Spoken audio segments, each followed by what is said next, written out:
แล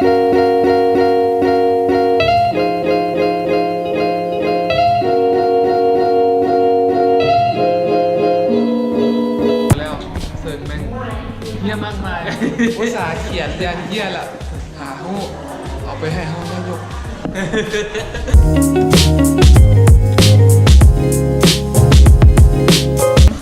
你好我在老挝人，你呢？你要什么？我要泥。ว่าพูดถึง มองอย่างวะ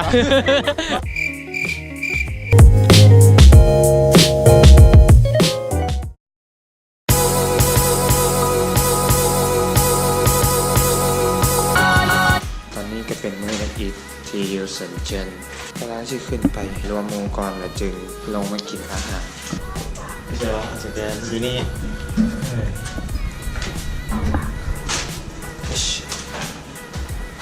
วันนี้หลังจากกินข้าวแล้วก็น่าจะไปช้อปปิ้ง ลืมกดเมคอัพดู เขาแต่งตัวอยู่ เพราะว่าเขาแห่เข้ามาอ่านจัดห้องกันหมด โบตี้มิกอัพรูปแมนกำลังแต่งตัวอยู่แมนบอกหรือว่าบอกเขามาจัด บอก ห้อง ให้เข้ามาจัดห้องกันว่าเมคอัพรู้ ลงไปกดกัน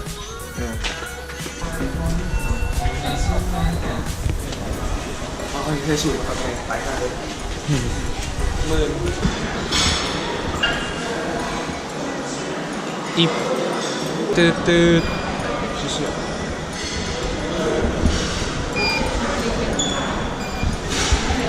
เบิ่งอาหารแล้วม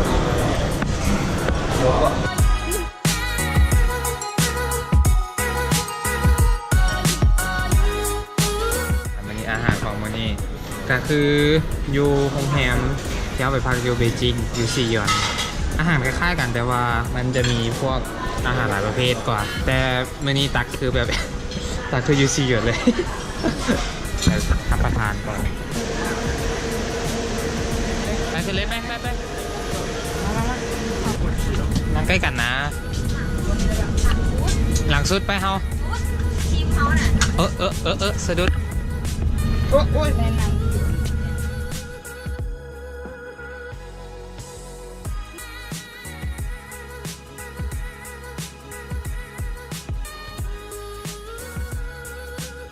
ผมรู้สึก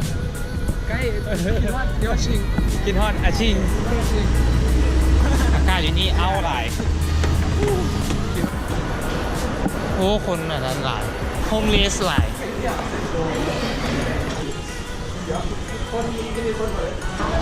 บรรยากาศคือคล้ายๆคืออยู่สังเกียงคือสังเกียงบ้านเฮาเลยมึงบ้านเฮา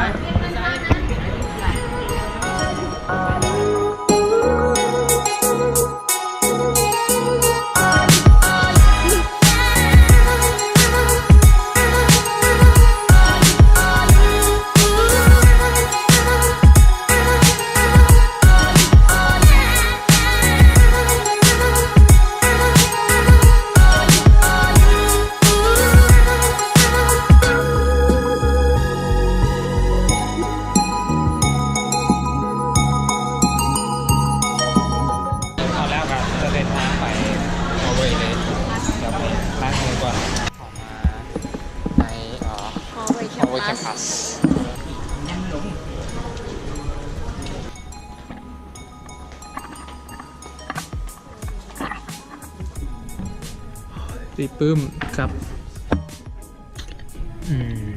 บิ๊กสีเฟิร์สสีได้แต่โจก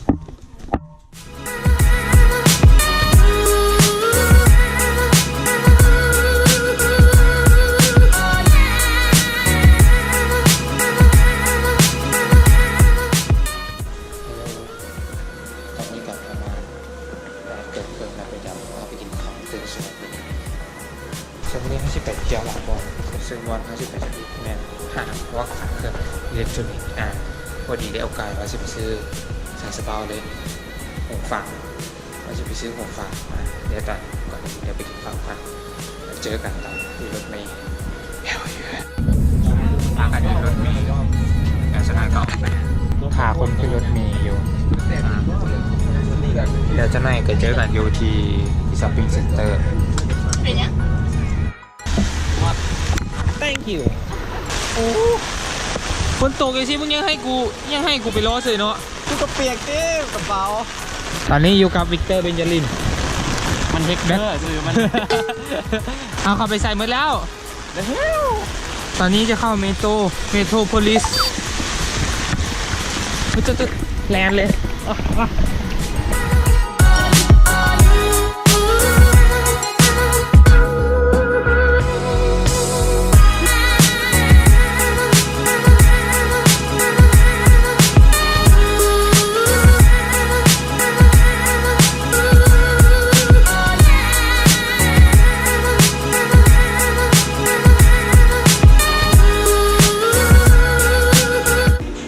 ด้านในแล้วยีราคาประมาณ100 หยวนประมาณแสนปลายแสนไล่เป็นแสนซาวเลยประมาณแสนซาวก็ตอนฟังแล้วก็รู้สึกเสียงโอเคเสียงทุ่มดีเวลาซ่องแนวนี้ผมเห็นเจอมันเป็นรุ่นของคนจีนรุ่นมีมันจะมีทางสายสะเบ้าแล้วก็มือถือน่าจะมีแล้วก็คอมพวกแล็ปท็อปรุ่นมีของจีนตอนนี้กำลังย่างครับไปหารถเกือบโคตรเปียกเลยแบบเปียกสุดๆแล้วตอน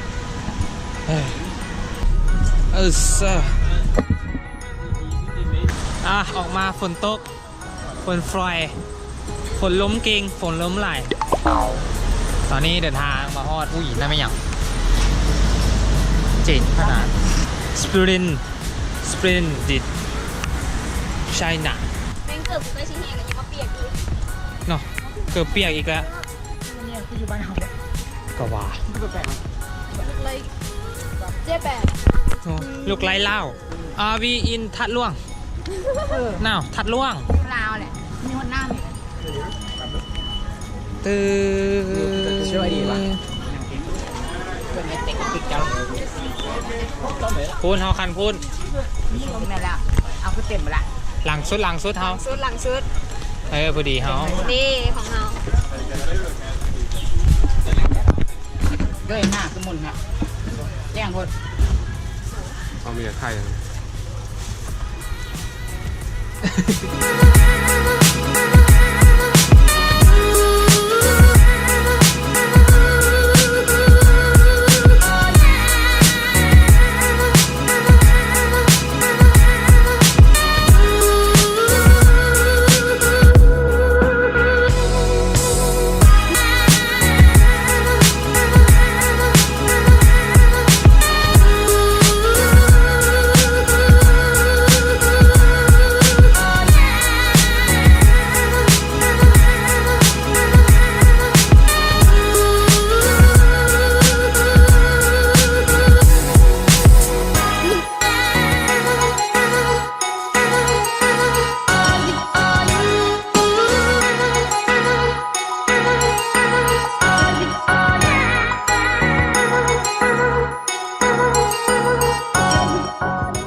วันนี้ก็มาเบิ่งมิวเซียมยูซันเจนส์ โอ้ย อากาศร้อน แตกต่างจากวานนี่เชียร์ฝนตกโอ้ย มันถึงหนาคอย ขอโทษ มาถือให้อู้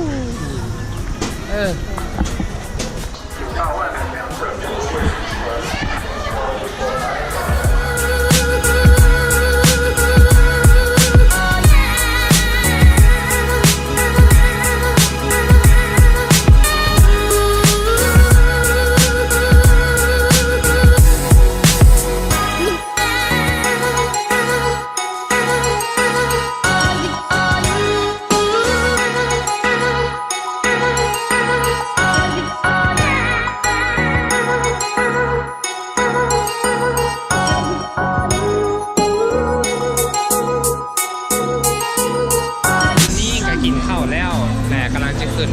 รถเมล์กลับไปซิงแฮม แฮมดิแฮมเบอร์พาซา วันนี้น่าจะมีการซ้อมฟ้อน วันนี้เขาจะไปซ้อมฟ้อนเนาะเพราะว่าในวันศุกร์หน้าเขาจะมีแสดงโชว์ของประเทศเขาเนาะให้ชาวโฮเวยกับชาวประเทศอื่นเลย ตอนนี้กำลังจะเดินทางไปซ้อมฟ้อนหลังจากวันนี้พากัน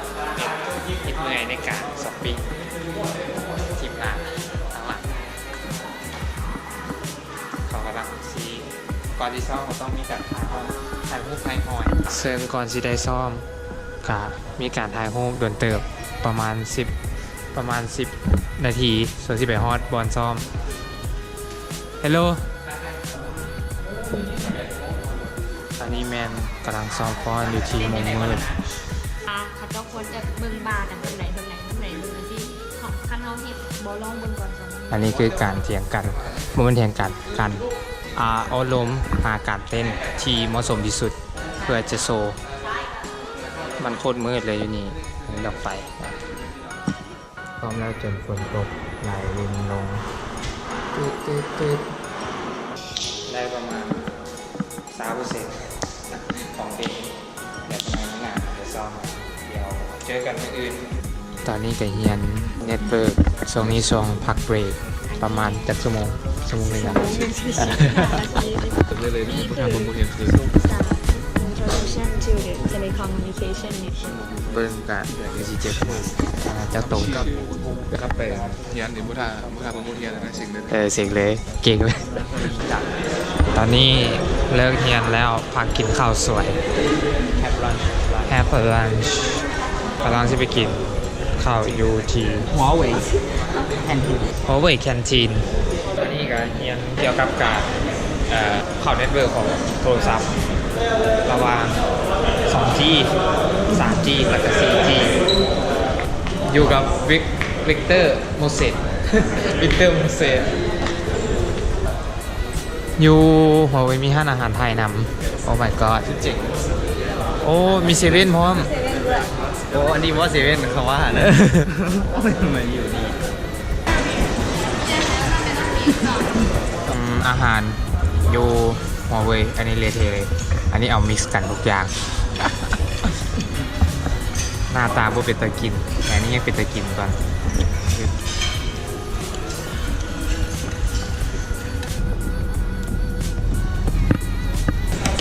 โอ้ตายตอนที่มานะว่าเป็นยังมันขี่เข้ากับเคยเพื่อนละถ้ามีจิ๊บอันนี้เป็นอย่างเงี้ยแหละต่างจากวานนี่เป็นแดนเซอร์เป็นฟังก็แต่พวกนี้มาเฮียนพวกแหละน่าจะมวนกว่าวานนั่นเฮียก็อยู่ชั้นหาแต่อันนี้ยางขึ้นขั้นไหนก็วันยูนิคมันตัวแนอาตา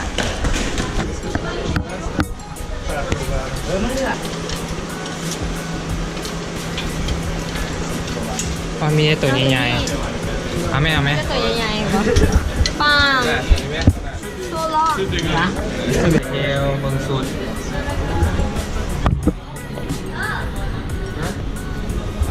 ตัวใหญ่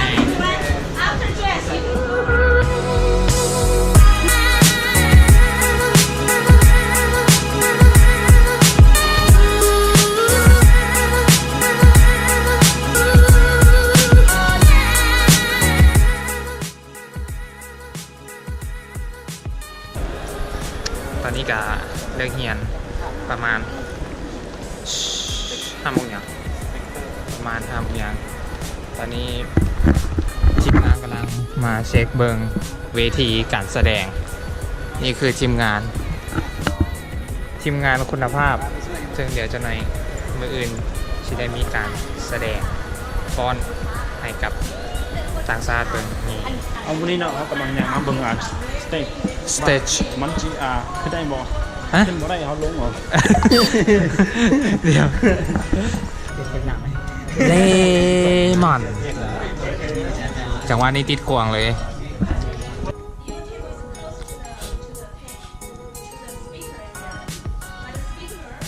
ตอนนี้กำลังมากินหลังจากแล้วเปิด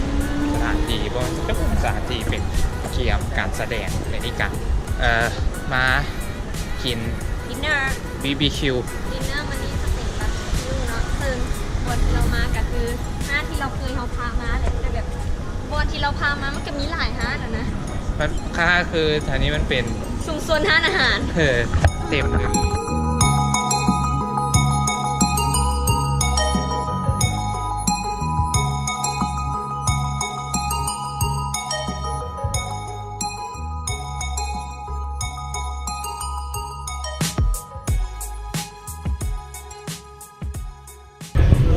วันนี้ จะมารีวิวเหล้าจีนรีวิวเบิ่งสภาพโดยอย่างก่อนแอลกอฮอล์ประมาณ 55%เดี๋ยวลองชิม เอาเลยเลมอนเอาเลย ช็อตเดียว พวกหน้าเลมอนตอนเย็นก่อนเดี๋ยวโซกัน ลองชิม ช็อตหนึ่งเนาะ ช็อตหนึ่งน้อยๆ สิบ่เห็นเนาะเดี๋ยวมาหนึ่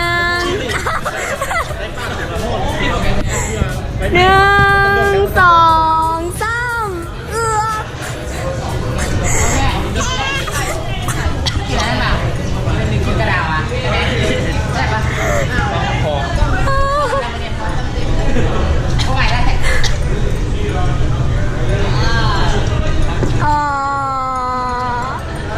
ฟ้าแห้งไหลไปห้องพักยังมีเวียกอะไรอย่าง ก็คือ ซ้อม ไปซ้อม ซ้อมเต้น ซ้อมยังวะ ซ้อมฟอน ซ้อมฟ้อนแล้วก็ เขียนเอเซ่ เขียนเอเซ่โอ้อะไรอย่างกู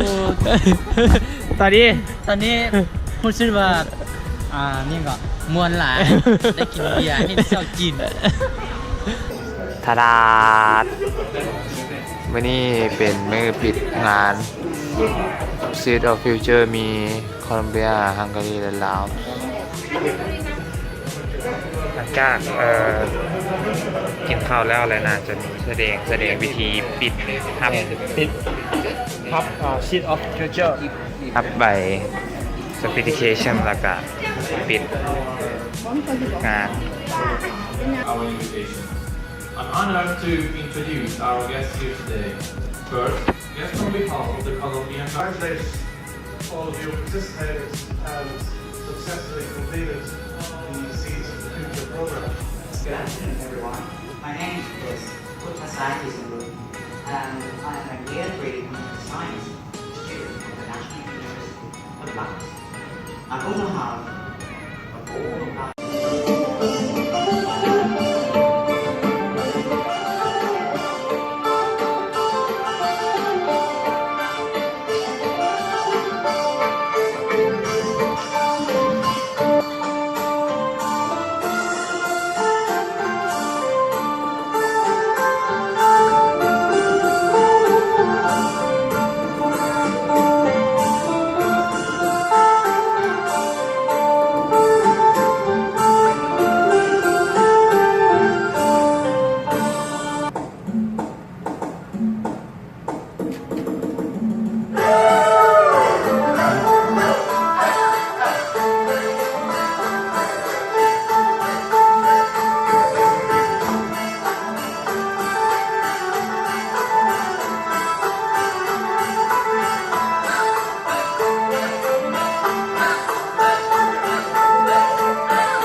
ซึ่งทั้งหมดนี้เป็นแนวใด Rock Up It ของ Raymond ชาว Rock